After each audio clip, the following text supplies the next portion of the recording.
இன்றைக்கி தாங்க நம்ம பெரிய பிள்ளையாருக்கு இன்றைக்கி வேலை அடிக்க போகிறோன்னு சொன்னோம் போன வீடியோவில். அதேமாரி இன்றைக்கி நம்ம பெரிய பிள்ளையாருக்கு வந்துட்டு வேலை அடிக்க போகிறோம். இன்றைக்கி தாங்க ரொம்ப நம்மளுக்கு வந்துட்டு வேலை வந்துட்டு டைட்டாக இருக்குங்க. ஏன்னா இன்றைக்கி வந்துட்டு இங்கே இருக்கிற தெரு வந்துட்டு பார்த்திங்கன்னா கிட்டத்தட்ட வந்துட்டு ஒரு 50-60 குடும்பம் இருக்குங்க. அந்த 50-60 குடும்பமும் வந்துட்டு ஒன்றா வந்துட்டு விநாயகரை வந்துட்டு சேர்ந்துட்டு ஒன்றா வந்துட்டு விடுவாங்க. சூப்பராக இருக்கும் பார்க்குறதுக்கே. அதுக்கப்புறம் பார்த்திங்கன்னா நம்ம அடிக்க போகிற விநாயகரோட அவங்களோட கேங் லிஸ்ட்டு குரூப் பேர் வந்துட்டு 3 ஸ்டார்னு சொல்கிறாங்க.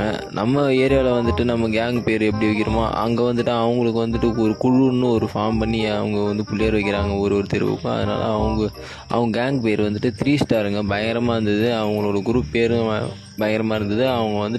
அவங்க பழகின விதமும் பயங்கரமாக இருந்ததுங்க. அந்த சுற்று வட்டாரத்து பகுதியிலேயே நம்ம பிள்ளையார் தான் கொஞ்சம் பெருசு. ஏன்னா வந்துட்டு இங்கே இருக்கிறதுலே வந்துட்டு பயங்கரமான வந்து ஒரு கேங் வந்து பார்த்திங்கன்னா நம்ம 3 ஸ்டார் கேங் தாங்க. ஏன்னா அதனால் போன வருஷமும் நாங்கள் இங்கே அடிச்சிருக்கோம். அதனால் அந்த கேங் பற்றி எங்களுக்கு தெரியும்.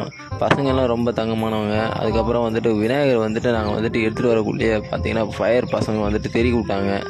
ஃபயர் வேணும் அப்படின்னாங்க பசங்க. அதனால் ஃபயர் பண்ணி நாங்கள் வந்துட்டு விழாவை சிறப்பாக வந்துட்டு தொடங்கி வச்சோம். அதுக்கப்புறம் பார்த்திங்கன்னா இன்ச்சு பை இன்ச்சாக நாங்கள் நவர ஆரம்பித்தோம். ஒரு வழியாக விநாயகரை வந்துட்டு நாங்கள் தெருவுக்கு கொண்டு வந்துட்டோம். தெருவுக்கு கொண்டு வந்த பிறகு ஒவ்வொரு தெருவுக்கும் வந்துட்டு விநாயகருங்க. அந்த விநாயகர்லாம் பார்க்குறதுக்கே ஒரு நாள் போதாதுங்க. கிட்டத்தட்ட நம்மளுக்கு எப்படியா இருந்தாலும் ஒரு 10 நாளாவது தேவைப்படும் அந்த விநாயகர் ஃபுல்லாக பார்க்குறது. ஏன்னா விநாயகர்னாலே மும்பையில் தாங்க வெயிட்டு அது